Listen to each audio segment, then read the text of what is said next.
Ito po ang ating Jawlite Trax 3. Good for newborn, up to 30 to 35 kg. Proven and tested po namin ito for big kids. Already washed and ready to use po siya. Wala po siyang faded, wala siyang discoloration. Yet, okay, heavy duty. So, try natin. So, ako po is 66 kg. So, lagi ko po ito try kapag meron kami kitong stock to make it sure na kayang-kaya po siya for big kids. Ayan. Meron kaming sample photo niya. Ayan. Okay? So, ito po yung details po niya one by one. Unahin natin sa kanyang canopy. Ayan. Color orange po ito So, pwede siyang ma-extend yung kanyang canopy. Meron siyang zipper dito. Okay. Ayan. So, next natin is yung kanyang upuan or higaan. Ayan po siya pag nakaupo. Malapad siya. And then mahaba po siya kapag hiniga. Harness pad, belt lock, 5 harness, sips na usip si baby, wala po siyang putol. Okay? So, adjustable po siya for newborn toddler kids. Depende na po sa laki ng baby po ninyo. Okay? So, leg rest, press natin dito. Adjustable po siya. Sa ilalim, press nyo po siya.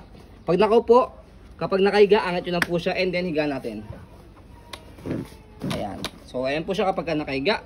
And then front handle, press nyo lang po itong dalawang side and then slide kapag lalagay o tatanggalin nyo po si baby.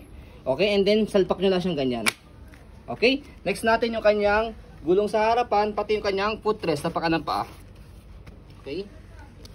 And then body frame niya sa left side. Pati yung kanyang gulong. Big wheels po siya.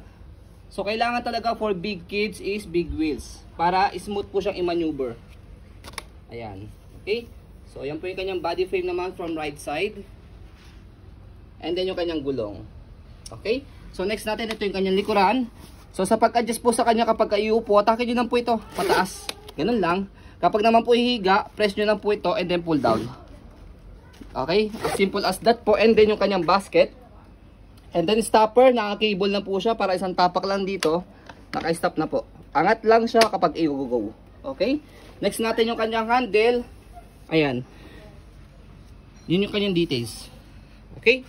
So, stroll natin to make it sure na wala siyang problem regarding sa kanyang mechanism. Sobrang smooth po nitong gamitin. Ayan. So, ito po yung nire-recommend namin for big kids. Okay? Ayan. So, kanyang peekaboo. Para hindi makalimutan. Next natin sa pag-fold po sa kanya, napakadali lang. Stopper muna natin siya.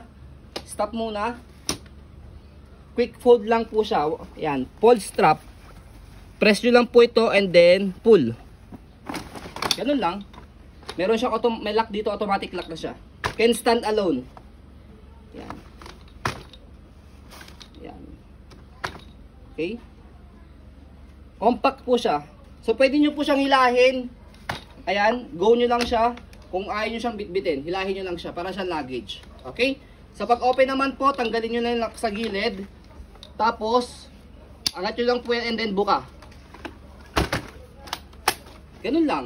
Less hassle po siya sa pag-open at sa pag-fold. So, ayan po, as you can see, very details po kami sa pong pag-video kasi kami siya policy. No refund, no exchange. What you see is what you get. So, yun po, maraming salamat. Have a nice day and God bless po.